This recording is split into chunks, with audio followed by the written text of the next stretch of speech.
I always tell this story, but I was hanging out with Lewis once, and I sat with him in a cafe. This is before I got diagnosed. He's all the way up there, like Gilgamesh. I was sitting with Lewis at a table, and Lewis was telling me a story.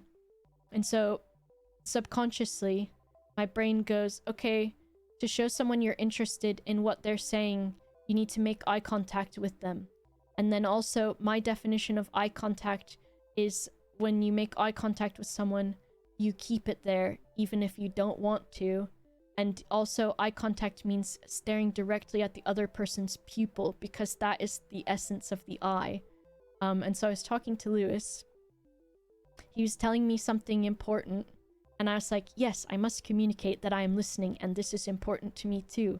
So I was staring directly into Lewis's eyes, at his pupil, and then Lewis kept looking away from me, and I was like, why can't Lewis make eye contact?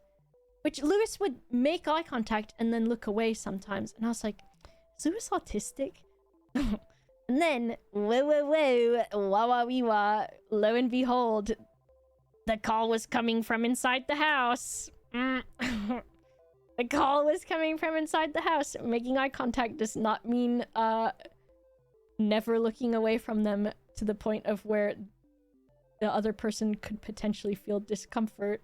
It means that people just naturally will make eye contact, look away, do other things. Meanwhile, me.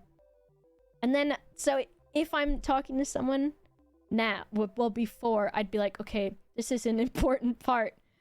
Time to lock in. Time to strap in. And then I'd be staring at them, concentrated on listening so hard that I don't actually hear what they're saying.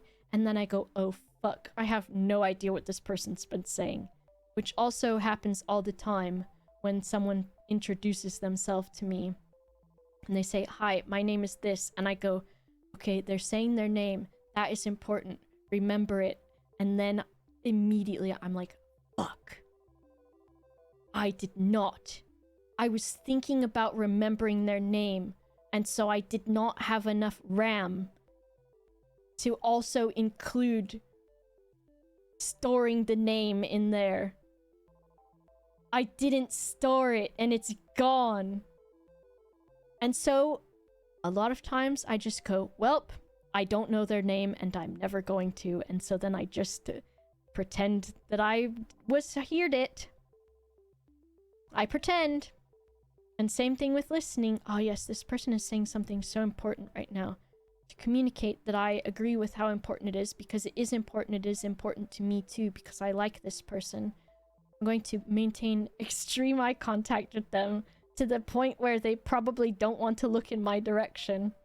And then when they are done with that, then I am allowed to relax my eyes and maybe look elsewhere, but not for too long, because then it will seem I'm not paying attention. But I do not have the internal timer. I have to think, look away. What should I look at while I'm looking away? Look back. Should I look at their nose, or am I supposed to look at their eye again? No, if I look at their nose or their forehead, they'll think that they have something on their nose. I introduced myself with my name. They said theirs. I corrected them to my name, thinking they were mishearing me. That went on for 5 minutes. I love that for you, though. I love that. Script of remembering to appear polite by telling someone to have a nice day. It falls apart when I'm ordering pizza at 1 a.m. and the day is very much over, and then my brain short circuits because the script was wrong. Yeah. I get that too. I think it was like when we were doing the improv class. I was like, if I actually like talk to the other person a little bit, then I felt more comfortable. But when it was like, I don't know this person at all, or I don't remember what their name was from them introducing it, now I cannot function. But it is very much the like script thing too.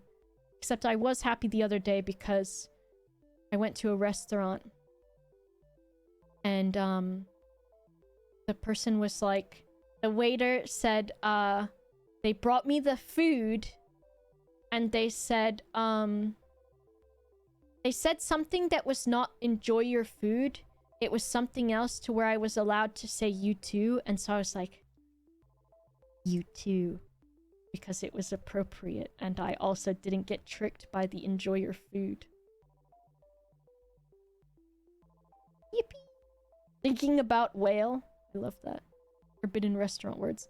I don't even say, once I enter a restaurant, I enter the zone of deleting the words you too from my vocabulary, because ain't no way I'm gonna get caught out saying you too. Same thing with when I go to the airport or the restaurant. Battle music plays, but the battle music is me battling and eliminating the words you too from my vocabulary, so that even if they say something appropriate for you too, I ain't doing it. No, I will not relax and let my guard down so that I can say it at the wrong time and then go, ugh! Why'd I do that?